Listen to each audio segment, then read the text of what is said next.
The latest economic data out of Japan shows that price increases are stabilizing around the level forecast by the central bank. And Mike Firn is standing by live in Tokyo with all the latest details. Mike.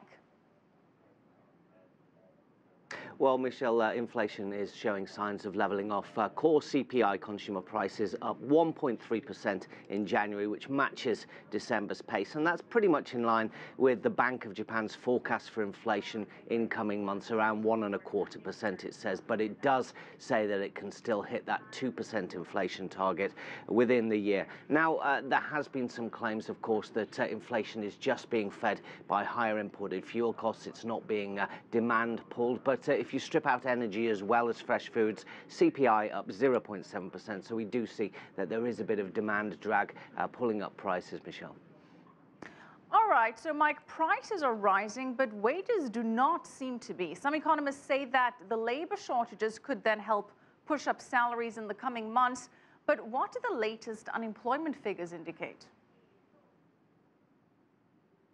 They tend to support that argument. The jobless rate, 3.7%, staying at a 6-year low. 104 jobs for every 100 applicants. That's the best since August 2007. So there is pressure on companies now to start raising wages. Japan's Nikkei newspaper reporting that Nippon Steel, Mitsubishi Electric, Hitachi, Toshiba are among the big companies that are considering raising wages when they talk to unions in the spring negotiations, Michelle.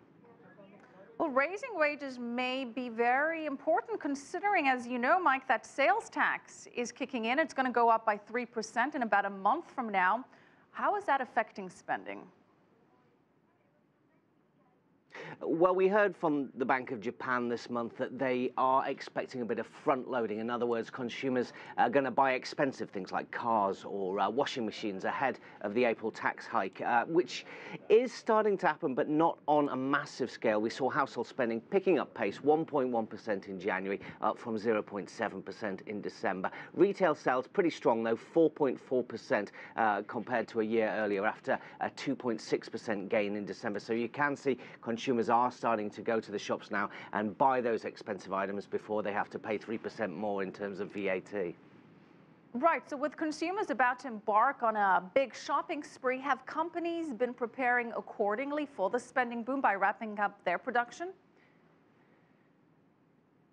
They are, yes. Industrial output up the most since 2011, a 4% gain, which was 1 percentage point higher than forecast, more than 4 times higher than in December. So you are seeing that companies now are increasing their output. Actually, inventories dropping by nearly 1%. So you can see that, they are rushing to keep up with the demand at the moment, Michelle. All right. Thank you so much. It's always good to see you, Mike Firn, live in Tokyo.